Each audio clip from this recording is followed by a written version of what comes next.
வருகின்ற செய்திகள் சரியான செய்தியாக வந்திருக்குதா இல்லையா என்பதை முதல்ல நம்ம பார்க்கணும். அப்படி வரும்பொழுது அதை ஒரு தடவைக்கு 2 தடவை நம்ம அதை ரீசெக் பண்ணணும். கன்ஃபார்ம் உள்ளபடியே இந்த அன்பில் மகேஷ் அப்படி பேசியிருக்காரா, ஏன்னா அவர் கலந்துக்கிட்ட அந்த ப்ரைவேட் ஸ்கூல் சங்கத்தில் அந்த மாதிரி ஒரு கோரிக்கை வந்திருக்கா, அந்த கோரிக்கையில் எங்கேயாச்சும் தத்து எடுக்கிறதுங்கிற மாதிரி ஏதாச்சும் வந்திருக்கா, தாரை வார்க்கிறது ஏதாச்சும் வந்திருக்குதா. ஸோ இதெல்லாம் முழுமையாக படித்து விட்டு தான் அந்த பத்திரிகையில் செய்தியாக வர வேண்டும். ஆனால் பத்திரிகை செய்தியில் வரும்போது தத்து எடுக்கிறாங்க, அதை தாரையை வார்க்கிறாங்க வரும்போது அது சார்ந்து உடனடியாக ஒரு கண்டன அறிக்கை கொடுக்குறது அப்படிங்கிறது உள்ளபடியாக ஏற்றுக்கொள்ள முடியாத உண்டாகத்தான் அதை நான் பார்க்கின்றேன். ஏன்னா அதை நீங்கள் அவசரமாக படிச்சுட்டு உடனே ஒரு அறிக்கை விடும்போது அதை நீங்கள் ரீசெக் பண்ணியிருந்துருக்கலாம். அது சொல்லும்போது என்ன பண்ணுங்க, வன்மையாக நாங்கள் கண்டிக்கிறோம் அப்படின்னு நீங்கள் சொல்கிறீங்க. இதை தமிழ்நாட்டு முழுவதும் இருக்கின்ற எல்லாரும் பார்க்கும்போது எங்களுடைய துறை சார்ந்து இன்றைக்கி எங்களுடைய ஹெச்ஓடிஸ் மீட்டிங்கை ஃபஸ்ட் டைம் இந்த நியூ இயரில் நாங்கள் நடத்துகிறோம் அப்படின்னா ஹெச்ஓடிஸை சார்ந்திருக்கின்ற எங்களுடைய ஆஃபீஸர்ஸே வருத்தப்படுறாங்க, எங்கள் ஆஃபீஸர்ஸே சங்கடப்படுறாங்க. அப்போ நீங்கள் என்னன்னு முழுமையாக தெரிந்து கொள்ளாமலே வன்மையாக கண்டிக்கிறோம் என்று சொன்னால் எங்களுடைய பள்ளி கல்வித்துறை சார்பாக என்னுடைய அதிகாரிகள் சார்பாக நானும் அதை வன்மையாக கண்டிக்கிறேன் அப்படிங்கிறத இங்கே நான் பதிவு செய்ய நான் கடமைப்பட்டிருக்கேன். முதல்ல எங்கள்கிட்ட கேளுங்க, நீங்கள் நாங்கள் என்ன பேசியிருக்கோம், அது என்ன பேசப்பட்டது என்பதை பாருங்கள். சிஎஸ்ஆர் ஆக்டிவிட்டி மூலமாக இன்றைக்கு தனியார் பள்ளியில் நாங்கள் நடத்துகிறோம் என்று சொன்னால் நாங்களும் ஒரு அரசு பள்ளியில் படிச்சுட்டு வந்தவர்கள் தான், அரசு பள்ளி தான் எங்களை உருவாக்கியது. அப்படிப்பட்ட நாங்கள் இன்றைக்கி தனியார் பள்ளியை நடத்துகிறோம். அப்படி நடத்தும் பொழுது எங்களால் முடிஞ்சது நீங்கள் சிஎஸ்ஆர் ஆக்டிவிட்டி நீங்கள் பண்ணுறீங்க பார்த்தீங்களா, நம்ம ஸ்கூல் நம்ம ஒரு பள்ளிங்கிற முறையில் நம்முடைய மாண்புமிகு தமிழ்நாட்டு முதலமைச்சர் 5 லட்சம் ரூபா கொடுத்து ஆரம்பித்து வச்சார். இன்றைக்கி கிட்டத்தட்ட 504 கோடி ரூபாய் இன்றைக்கி நம்ம இது வரைக்கும் சிஎஸ்ஆர் ஆக்டிவிட்டி நம்ம ஸ்கூல் நம்ம ஒரு பள்ளியில் நமக்கு வந்திருக்குது. 350 கோடி ரூபாய்க்கு மதிப்பீடான இன்றைக்கு வேலைகள் நடைபெற்று கொண்டிருக்கின்றது. அது மாதிரி செய்யும்பொழுது நாங்களும் எங்களோட கான்ட்ரிபியூஷன் தாரோம், எங்களுடைய பங்களிப்பை தருகிறோம் என்று சொன்னதற்கு நன்றிங்கள் தான் சொன்ன முடிஞ்சிச்சு. அது ஆனால் அதில் நீங்கள் தாரை வார்த்துட்டீங்க, நீங்கள் தத்து கொடுத்துறீங்க. இதனால் ஒன்று மட்டும் நல்லா தெரிஞ்சுக்கோங்க, இந்த எஸ்எஸ்சி அமௌண்ட் அப்படின்னு வரும்பொழுது மாண்புமிகு தமிழ்நாட்டு முதலமைச்சர் நம்முடைய கொள்கையை விட்டு கொடுத்து அந்த பணத்தை வாங்க வேண்டிய அவசியம் இல்லை என்று சொன்னவர் தமிழ்நாட்டு முதலமைச்சர். இன்றைக்கும் அதற்கான சம்பளங்கள்னு பார்த்தீங்கன்னா கிட்டத்தட்ட 500 கோடி ரூபாய்க்கான சம்பளத்தை ஸ்டேட் கவர்மெண்ட் நாம் தான் செஞ்சிட்ருக்கிறோம். அதில் ஏறத்தாழ 32,000க்கும் மேற்பட்டிருக்கின்ற ஆசிரியர்களும் அடங்கியிருக்கிறார்கள், பணியாளர்களும் அடங்கியிருக்கிறார்கள். எல்லாரும் சேர்ந்து அவர்களுக்கான சம்பளத்தை இன்றைக்கி யார் தராங்க, ஸ்டேட் கவர்மெண்ட்டு நாங்கள் இன்றைக்கி பேர் பண்ணிக்கிறோம். ஏன்னா இன்றைக்கி தமிழ்நாடு பள்ளி மாணவர்களை பொறுத்த வரைக்கும் போகக்கூடிய திட்டங்கள் எதுவும் தடைப்பட்டு விடக்கூடாது, அது நம்ம எவ்வளோ நிதி நெருக்கடி தான் நாமளே அதை ஏற்றுக்கொள்ளும் சொல்லக்கூடிய முதலமைச்சர் நாம் பெற்றிருக்கின்றோம். ஆக இது இப்படி இருக்கும் பொழுது இன்னைக்கு தனியார் பள்ளிகள் அமைப்பு ஒரு புதிய தலைவர் அண்ணன் பிடி அரசகுமார் வந்திருக்காங்க. அரசகுமார் என்ன பிஜேபியில் தான் இருந்தாங்க, இன்னைக்கு திமுகவுடைய செய்தி தொடர்பாளராக இருக்கார். அவர் நடத்தக்கூடிய விழாவில் அமைச்சர் அன்பில் மகேஷ் பொய்யாமொழி அண்ணன் அந்த விழாவுக்கு போறார். மாநில அரசு கொடுத்திருக்கக்கூடிய செய்தி குறிப்பில் மிக தெளிவாக சொல்லி இருக்கின்றார்கள், 500 அரசு பள்ளிகளை நாங்கள் தத்தெடுப்போம் என்கின்ற வார்த்தையை பயன்படுத்தியிருக்கிறாங்க. அரசு வெளியிட்டிருக்கக்கூடிய செய்தி குறிப்பு. அந்த 500 பள்ளிகளுக்கு நாங்கள் சிஎஸ்ஆர் ஃபண்டு கொடுப்போம். நான் திமுக தெரியாம கேட்கிறேன். 44,672 கோடி ரூபாய் எஜுகேஷன் டிபார்ட்மெண்ட் பட்ஜெட், 44,672 crore. உங்களுடைய தேர்தல் அறிக்கையில் சொல்லியிருக்கிறீங்க 10,000 பள்ளிகள் சிதிலமடைஞ்ச பள்ளிகளை நாங்கள் கட்ட போறோம், தேர்தல் அறிக்கையில் சொல்லித்தான் வாக்குறுதி கொடுத்து நீங்கள் வந்திருக்கிறீங்க. பள்ளிகள் கட்டுறது கிடையாது, எல்லா பில்டிங் ஒழுகுது. ஏன் இன்டர்நெட் பில்லு கூட கட்ட முடியல. இன்னைக்கு அரசு பள்ளிகளை தாரை வார்த்து கொடுக்கக்கூடிய முழு நேர வேலையில் இறங்கியிருக்காங்க. சரி, இன்னைக்கு ஒரு விளக்கம் கொடுத்துட்டாங்க, இல்லை அமைச்சர் அப்படி சொல்லல, செய்தி குறிப்பில் தான் தப்பா போட்டாங்க, நாங்கள் தத்தெடுத்துன்னு சொல்ல எடுத்துன்னு தான் சொன்னோம், செய்தி குறிப்பில் தத்தெடுத்துன்னு போட்டாங்க.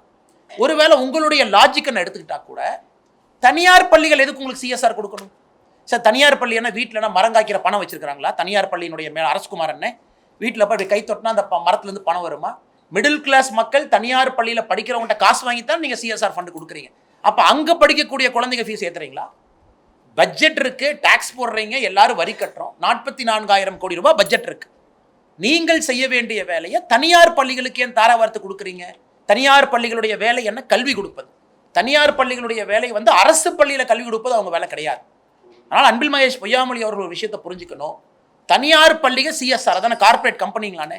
ஒரு கம்பெனி, ஒரு ரிலையன்ஸோ ஒரு டாட்டாவோ ஒரு அதானியோ சிஎஸ்ஆர் நம்ம பார்த்துருக்கோம், நிறையா சம்பாதிக்கிறாங்க, பொதுமக்களுக்கு கொடுக்கட்டும். இன்னைக்கு தனியார் பள்ளி மக்கள்கிட்ட காசு வாங்கி ஃபீஸ் வாங்கி அந்த சிஎஸ்ஆர் அதுக்கு நான் தனியார் பள்ளிகிட்ட ரெக்வஸ்ட் பண்ணுறேன், நீங்கள் சிஎஸ்ஆர் கொடுக்குறக்கு தனியார் பள்ளியில் படிக்கிற குழந்தைகளுடைய ஃபீஸை கொஞ்சம் குறைங்கன்னு நான் கேட்குறேன். அண்ணன் பிடி அரசகுமாராக இருக்கட்டும், தமிழகத்தில் நடக்கக்கூடிய நிறைய தனியார் பள்ளிகள் அமைப்பாக இருக்கட்டும், நீங்கள் சிஎஸ்ஆர் கொடுக்காதீங்கன்னு, அரசு வேலை அவங்க செய்வாங்க. அது நீங்கள் தயவு செஞ்சு மிடில் கிளாஸ் குழந்தைங்க தனியார் பள்ளியில் படித்தாங்கன்னா அவங்க ஃபீஸை குறைங்க. இது அன்பில் மகேஷ் பொய்யாமொழி அவர்கள் செய்ய வேண்டிய வேலையை நீங்கள் எதுக்கு செய்கிறீங்க?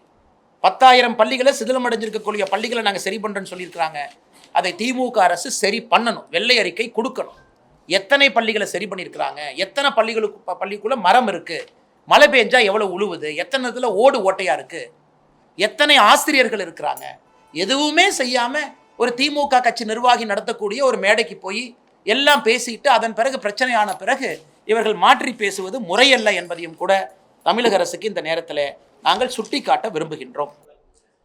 ஆனால் இந்தியாவில் பாரதிய ஜனதா கட்சியை சாராத ஆட்சிகள் எத்தனையோ நடக்குதுங்க, எல்லா ஸ்டேட்லையும் நடக்குது.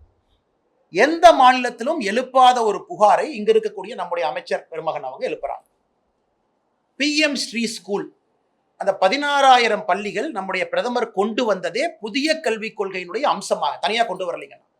அதாவது பள்ளி கல்வியினுடைய தரத்தை உயர்த்த வேண்டும் என்பதற்காக PM ஸ்ரீ பள்ளி, அதில் 16,000 பள்ளிக்கூடம் எல்லா மாநிலத்துக்கும் சொன்னாங்க, நீங்க வேணுங்கிறத கேளுங்க, நம்ம கொடுக்குறோம்.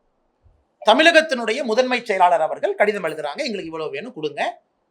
எல்லோருக்கும் தெரியும், கடிதம் எழுதும் பொழுதும் சீஃப் செக்ரட்டரிக்கு தெரியும், அதுல நியூ எஜுகேஷன் பாலிசி தான் அதில் கொண்டு வர வேண்டும் என்பது எல்லோருக்கும் தெரியும். அதில் தமிழ்நாடு மட்டும் விதிவிலக்கு கிடையாது. அதே போல சர்வசிக்ஷா அபியான்ல எங்கேயுமே நம்ம ஃபிக்ஸ் பண்ணல. சர்வசிக்ஷா அபியானுக்கு தான் அமைச்சர் பேசுறாங்க. SSAவை பொறுத்தவரை, அதாவது எந்த அந்த காம்பனண்டா இருந்தாலும் கூட யாரும் எங்கேயும் சொல்லல, நீங்க புதிய கல்விக் கொள்கை ஏற்றுக்கொள்ளவில்லை என்றால் மத்திய அரசு உங்களுக்கு கொடுக்கக்கூடிய பட்ஜெட்டை கட் பண்ணிடுவாங்கன்னு எங்கேயும் சொல்லும். ஆனா ஒரு விஷயத்தை புரிஞ்சுக்கணும், புதிய கல்விக் கொள்கையில பல காம்பனன்ட் இருக்குங்க, பல காம்பனன்ட் ஸ்ட்ரீம் லைனிங். உதாரணத்துக்கு நீங்க ஸ்மார்ட் மீட்டர், மத்திய அரசு அவங்க இன்னைக்கு ரிஃபார்ம் சொல்றாங்க பவர் செக்டார்ல. இந்த ரிஃபார்ம்ஸ் நீங்க செஞ்சீங்க அப்படின்னா நாங்க இவ்வளவு பணம் கொடுப்போங்கிறாங்க. செய்யலினா பரவாயில்ல, நீங்க பணம் கிடைக்காது, உங்க வேலையை நீங்க பாத்துங்க, நீங்களே செய்யுங்க. ஏன்னா நீங்க எலக்ட்ரிசிட்டி ஒரு டிஸ்காம் ஒரு எலக்ட்ரிசிட்டி ஏஜென்சியும் பாத்தீங்கன்னா லட்சம் கோடி ரூபாய் லாஸ்ல இருக்கு, லட்சம் கோடி ரூபாய் டான்ஜெட்கோ உட்பட.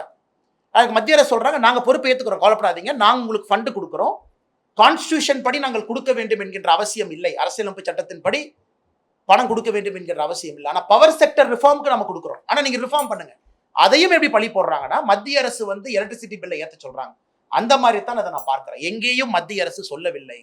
இவர்கள் புரிந்து கொள்ள வேண்டும், புதிய கல்விக் கொள்கையில பல முக்கியமான திட்டங்கள் இந்தியா முழுவதும் அமல்படுத்தும் பொழுது தமிழகம் மட்டும் தனித்தீவாக இருப்பதற்கு வாய்ப்பில்லை. காரணம், எக்ஸாமினேஷன் பேட்டர்ன் மாறுதுங்கன்னா, ஹையர் எஜுகேஷன் பாடியினுடைய ரெகுலேட்டரி அட்டானமி மாறுது, கான்செப்ட் ஆஃப் UGC மாறுது, AICTE டெக்னிக்கல் எஜுகேஷன் மாறுது, மெடிக்கல் எஜுகேஷனுடைய ரெகுலேட்டரி ஃப்ரேம் ஒர்க் மாறுது. ஸோ ஒரு புதிய கல்விக் கொள்கையில இவ்வளவு விஷயங்கள் இருக்கு. அதுல ஒரு விஷயம் 2 மொழி கட்டாயம், 3வது மொழி ஆப்ஷனல். அதாவது தாய்மொழி கட்டாயம், ஆங்கில மொழி கட்டாயம், தமிழ் மொழி கட்டாயம், ஆங்கில மொழி கட்டாயம், 3வது மொழி ஆப்ஷனல். இது ஒரு காம்பனன்ட், இது மெயின் காம்பனன்ட் கிடையாதுங்க. இவங்க இந்த ஒரு பாயிண்ட்டையே பிடிச்சிக்கிட்டு நான் ரெகுலேட்டரி ஃப்ரேம் ஒர்க் ஏத்துக்க மாட்டேன், நான் மத்திய அரசு புதிய கல்விக் கொள்கையில சொல்லியிருக்கக்கூடிய அவ்வளவு பெரிய டாக்குமெண்ட்ல அவ்வளவு விஷயம் சொல்லியிருக்காங்க. சரி, இவங்க சொல்ல வேண்டியதானே, எனக்கு இந்த மும்மொழி கொள்கை பிரச்சனை, அதை அப்புறம் பஞ்சாயத்து பண்ணிக்கலாம், மிச்சதெல்லாம் ஏத்துக்கிறேன்னு சொல்றதுக்கு என்ன பிரச்சனை உங்களுக்கு? நான் திரும்ப அவங்களுக்கு அமைச்சர் கேட்கிறேன், மிச்சதுல தமிழ்நாட்டுக்கு என்ன, திமுக அரசுக்கு என்ன பிரச்சனைங்கன்னா, அவ்வளவு பாயினியரிங் விஷயம் இருக்கு. மும்மொழி கொள்கை 2026 எலெக்ஷன்ல பாத்துக்கலாம், யாருக்கு வேண்டும்னு முடிவு பண்ணலாம், யாருக்கு வேண்டாம்னு முடிவு பண்ணலாம். மத்திய அரசு கடிதம் எழுத வேண்டியதானே, எங்களுக்கு இந்த ஆப்ஷனல் லாங்குவேஜ் வேண்டாம். ஆனா தனியார் பள்ளியில 3 மொழி இருக்கல்ல, அதுக்கு என்ன சொல்லுவாங்க? அதனால் இது உப்புக்கு சப்பாக ஒரு காரணத்தை அமைச்சர் சொல்வதாகத்தான் நான் பார்க்கின்றேனோ தவிர மத்திய அரசு எங்கேயும் அப்படி சொல்லவில்லை.